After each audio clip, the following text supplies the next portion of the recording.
తెలంగాణ ఈ car racing ప్రకంపనలు సృష్టిస్తోంది. ఈ కేసుపై ఈడీ, ఏసీపీ దర్యాప్తును కొనసాగుతున్నాయి. త్వరలోనే కేటీఆర్ తో పాటుగా మరో ఇద్దరికి నోటీసులు ఇస్తున్నట్లుగా తెలుస్తోంది. ఇందుకు ఇప్పటికే రంగాన్ని సిద్ధం చేశారు. విచారణ ప్రశ్నావళిని సిద్ధం చేస్తున్నట్లుగా తెలుస్తోంది. మరోవైపు ఈ నెల 30 వరకు కేటీఆర్ ను అరెస్టు చేయొద్దంటూ హైకోర్టు మధ్యంతర ఉత్తర్వులు జారీ చేసిన సంగతి తెలిసిందే. ఇదే అంశానికి సంబంధించి మరిన్ని అప్డేట్స్ మా కరెస్పాండెంట్ కుమార్ ఎక్స్క్లూజివ్ గా ఫీల్డ్ రిపోర్ట్ అందిస్తారు. Kumar, over to you. Thank you Jemimah. ఏదైతే హైదరాబాద్లోని నిర్వహించిన ఫార్ములా ఈ కార్ రేసుకు సంబంధించి ముఖ్యంగా నిధులు దుర్వినియోగం జరిగినాయంటూ కూడా ఇప్పటికే ఏసీబీ అధికారులు కేసు అయితే నమోదు చేశారు. అలాగే మరొక పక్క నిన్న కూడా ఏదైతే ఈడీ అధికారులు కూడా దీంట్లోకి ఎంట్రీ అయితే ఇవ్వడం జరిగింది. ప్రస్తుతం ఇటు కేటీఆర్, అలాగే ఐఏఎస్ అధికారి అరవింద్ కుమార్, అలాగే బిఎల్ఎన్ రెడ్డి వీళ్ళ ముగ్గురుపై కూడా ఈసీఐఆర్ కూడా నమోదు చేశారు. ముఖ్యంగా మనీ లాండరింగ్ కింద కూడా అయితే ఈ కేసు అయితే నమోదైంది. ఎందుకంటే సుమారు 46 కోట్ల నిధులు మళ్లింపుల్లోని ఏదైతే కేటీఆర్ హస్తముందంటూ కూడా ఇప్పటికే ప్రభుత్వం నిర్ధారించిన నేపథ్యంలోని ప్రస్తుతం ఇటు ఏసీబీ అధికారులు అలాగే ఈడీ అధికారులు ఇద్దరూ కూడా ఈ రెండు సంస్థలు కూడా ముఖ్యంగా వీళ్ళ ముగ్గురిని విచారించేందుకు కూడా రంగం సిద్ధం చేస్తుందని చెప్పొచ్చు. ఎందుకంటే ఈ కేసులో ఇప్పటికీ అంటే ముఖ్యంగా చూసుకున్నట్టయితే ఫార్ములా ఈ రేసుకు సంబంధించి హెచ్ఎండిఏకి సంబంధించిన 46 కోట్ల నిధులు విదేశీ సంస్థకైతే మళ్లించారు. ఈ నేపథ్యంలోనే ప్రస్తుతం ఇటు ఏసీబీ అధికారులు ఎఫ్ఐఆర్ నమోదు చేశారు. అలాగే మరొక పక్క ఈడీ అధికారులు కూడా ఈసీఐఆర్ కూడా నమోదు చేయడం జరిగింది. ముఖ్యంగా చూసుకున్నట్టయితే ఈ కేసులోని ఇప్పటికే ఏదైతే అరవింద్ కుమార్ కూడా ఒక స్టేట్మెంట్ ఇవ్వడం జరిగింది.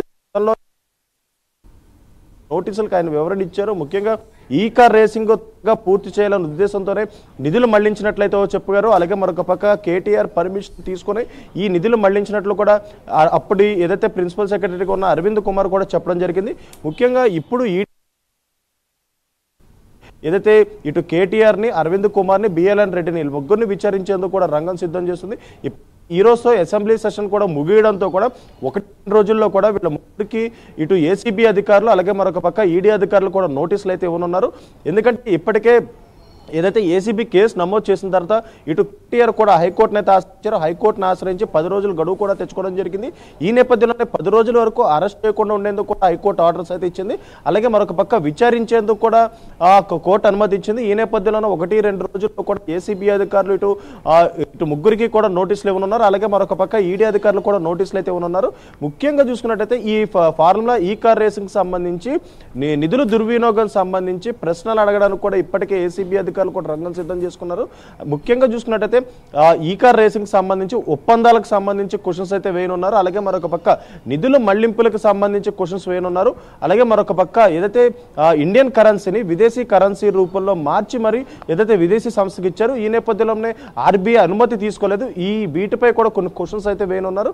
అలాగే మరొక పక్క ఫార్ములా ఈ కార్ రేసింగ్ ఒప్పందానికి సంబంధించి ఒకవేళ రెండోసారి కూడా ఒప్పందం చేసుకుంటే ఖచ్చితంగా గవర్నర్కి అయితే ఫైల్ పంపించాల్సి ఉంటుంది. ఈ నేపథ్యంలోనే గవర్నర్కి ఫైల్ పంపించకపోవడంపై కూడా క్వశ్చన్స్ అయితే అడగనున్నారు. ముఖ్యంగా చూసుకున్నట్టయితే వీటన్నిటిపై మనం చూసుకున్నట్టయితే ఇప్పుడు ఈడీ అధికారులు అలాగే ఏసీబీ అధికారులు కూడా పూర్తిగా రంగం సిద్ధం చేసి ఇటు కేటీఆర్ ని, బిఎల్ఎన్ రెడ్డిని వీళ్ళందరినీ కూడా విచారించేందుకు అయితే రంగం సిద్ధం చేశారని చెప్పొచ్చు. Jemimah. Right, thanks for the updates Kumar.